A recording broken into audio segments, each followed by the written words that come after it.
బెజవాడలో కురిసిన అతి భారీ వర్షాలకు అమరావతి మునిగిపోయింది. రూపుదిద్దుకుంటున్న సరికొత్త రాజధాని వరదలకే తట్టుకోలేదు. ఇక విశ్వనగరంగా ఏం మారుతుంది? ఇదే స్టైల్లో జరుగుతుంది కొన్ని రోజులుగా ప్రచారం. మరి ఇది నిజమేనా? అమరావతి వరద గుప్పెట్లో చిక్కుకుందా? చూద్దాం. విజయవాడ ఏరియాలో 2 రోజుల్లో దాదాపు 42 సెంటీమీటర్ల వర్షం కురిసింది. ఓవైపు కృష్ణానదిలోకి రికార్డు స్థాయిలో వరద వచ్చి చేరింది. దీనికి తోడు బుడమేరు వాగు ఉప్పొంగింది. దీంతో విజయవాడ మునిగిపోయింది. అదే సమయంలో పక్కనే ఉన్న అమరావతి కూడా మునిగిపోయిందన్న ప్రచారం మొదలైంది. ఈ విషయం ఎంతవరకు నిజం, ఎంతవరకు అబద్ధం అనేది తెలుసుకునేందుకు బిగ్ టీవీ టీం అమరావతిలో ల్యాండ్ అయింది. గ్రౌండ్ రిపోర్ట్ తీసుకుంది. బట్ అక్కడ అలాంటి పరిస్థితులు ఏమీ కనిపించలేదు. బాటమ్ లైన్, అక్కడ అలాంటి పరిస్థితులు ఏమీ కనిపించలేదు. మరేం కనిపించాయి? ఏపీ అసెంబ్లీ వరద గుప్పెట్లో ఉందా? లేదు. ఎమ్మెల్యే, ఐఏఎస్ అధికారుల నివాసాలలో వరద చేరిందా? లేదు. హైకోర్టు ప్రాంతం వరదలో మునిగిపోయిందా? లేదు. పోనీ చుట్టుపక్కల ప్రాంతాలు ఏమైనా మునిగాయా? అది కూడా లేదు. కానీ విజయవాడ వరదలో మునిగినప్పటి నుంచి ఒక ప్రచారం అయితే జరుగుతోంది. నవ్యాంధ్ర నూతన రాజధాని అమరావతి వరద నీటిలో మునిగిపోయిందని ఈ ప్రచారం. బట్ నిజం ఏంటంటే వచ్చిన వరద వచ్చినట్టుగా కొండవీటి వాగు ఎత్తిపోతల ద్వారా కృష్ణానదిలోకి వెళ్ళిపోతుంది. రాజధాని ప్రాంతానికి కృష్ణానదికి మధ్యలో పెద్ద కరకట్ట ఉంది. వరద నీరు వచ్చింది, కానీ ఆ కరకట్ట వరకే వచ్చి ఆగిపోయింది. ఈ రెండింటి మధ్యలో ఉన్న కొన్ని భవనాలు మాత్రం కొంతవరకు మునిగాయి. మంతెన సత్యనారాయణరాజు ప్రకృతి ఆశ్రమం నది ఒడ్డునే ఉంటుంది, నదిలోనే ఉందా అన్న ఒక భావన కలిగించేటట్టు విధంగా ఉంటుంది అది. అందుకే దానిలోకి నీళ్లు వచ్చాయి. ఆ పక్కనే సీఎం చంద్రబాబు నాయుడు ప్రస్తుతం ఉంటున్న అద్దె ఇల్లు ఉంది. ఆ ఇల్లు కూడా నదికి ఆనుకునే ఉంటుంది. దీంతో ఆ ఇంటి ప్రాంతంలో కూడా స్వల్పంగా వరద నీరు చేరింది. దీంతో చంద్రబాబు ఇల్లు మునిగిపోయిందంటూ కూడా ప్రచారం జరిగింది. సాధారణంగా ఏ నదిలోకైనా ఎగువ ప్రాంతాల నుంచి పెద్ద ఎత్తున వరద నీరు చేరినప్పుడు దాని పరిసర ప్రాంతాల్లోని ఇళ్లలోకి వరద నీరు చేరుతుంది. ప్రస్తుతం కృష్ణానదికి గతంలో ఎప్పుడూ లేనంత స్థాయిలో వరద నీరు వచ్చి చేరింది. ఇది సరికొత్త రికార్డు. ఇది ఒక బెంచ్ మార్క్.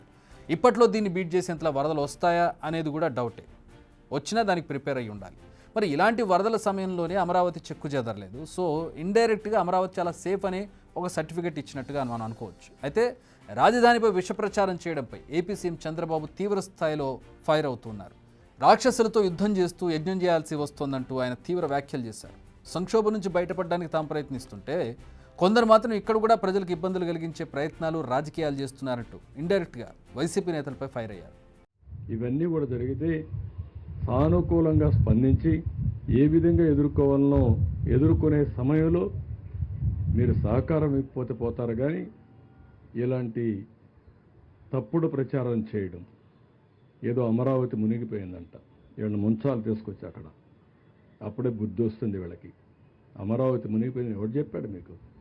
లేకుంటే అక్కడనే పోడ్చాల వీళ్ళ శ్మశానం అన్నారు, అక్కడనే పోడ్చాల, అప్పుడే బుద్ధి వస్తుంది. మనుషులకు బుద్ధి, జ్ఞానం ఉండాలి. ప్రజాహితం కోసం పనిచేయాలి.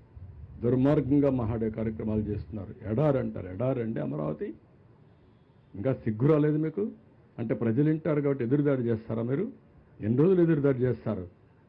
ఎదురుదాడి చేస్తే ప్రజలే చూసుకోవాల్సిన అవసరం ఉంది. ఇలాంటి వాళ్ళని సంఘ బహిష్కరణ చేయాల్సిన అవసరం ఉంది. ఈ నేరస్తులు దబాయిస్తే భయపడిపోతాం అనుకుంటున్నారు, కానీ ఎవరు ఇక్కడ భయపడరు. ఈరోజు కూడా పేపర్లో చూస్తున్నా, ఒక యజ్ఞం మారిగా ప్రజలను కాపాడడానికి మేము ప్రయత్నం చేస్తూ ఉంటే ఒక రాక్షసుల మారిగా విధ్వంసాన్ని సృష్టిస్తున్నారు. ఎక్కడిది న్యాయం? మేము ఒక పక్కన ప్రజల కోసం ముందుకు పోవాలన్నా, ఇంకొక పక్కన వీళ్ళు చేసే తప్పుడు ప్రచారాన్ని ఖండిస్తూ కూర్చోవాలన్నా? ఈరోజు మళ్ళీ వర్షం పడిందంటే మేము భయపడుతున్నాం. మళ్ళా బుడమేర పొంగితే నీళ్ళు వస్తే ప్యానిక్ రియాక్షన్ వస్తుందని మేము భయపడుతున్నాం. వీళ్ళకి బాధ్యత లేదండి? వీడు సమాజ హితం కోసం ఉండే పార్టీ అంటే ఇది. అమరావతికి 10 కిలోమీటర్ల దూరంలో ఉన్న విజయవాడ ఎందుకు మునిగింది? పక్కనే ఉన్న గుంటూరులోని లోతట్టు ప్రాంతాలు ఎందుకు జలమయమయ్యాయి? వీటి మధ్యలో అమరావతి ఉన్న కూడా ఎందుకు మునగలేదు? దీనికి answer Amaravati master plan. Amaravati master plan రూపొందించే సమయంలోనే ఈ అన్ని రకాల జాగ్రత్తలు తీసుకున్నారు. వరద వస్తే ఏం చేయాలి, నీళ్లు రాకుండా ఏం చేయాలి, ఇవన్నీ కూడా. రాజధాని గ్రామాల్లో ముంపుకు కారణమయ్యింది కొండవీటి వాగు. దాని ముంపు నుంచి రాజధానిని రక్షించేందుకు అప్పట్లోనే చర్యలు తీసుకున్నారు. అత్యధిక వరద వచ్చినప్పుడు సమస్య తలెత్తకుండా లిఫ్ట్లను ఏర్పాటు చేశారు. వరద కోసం ప్రత్యేకంగా లిఫ్ట్ ఏర్పాటు చేయడంతో ఈసారి ఆ వాగు ప్రవాహం సాఫీగా వెళ్ళిపోయింది. ఎలాంటి ముంపుకు అవకాశం లేకుండా అయిపోయింది. మొత్తంగా ఈ వివాదం అమరావతి నిర్మాణానికి వ్యతిరేక ప్రచారంగా మొదలైన అనుకూలంగానే మారిందని చెప్పాలి. బిగ్ టీవీ అవుట్లుక్ కథనాలు నచ్చితే వెంటనే బిగ్ టీవీ ఛానల్ ను సబ్స్క్రైబ్ చేయండి.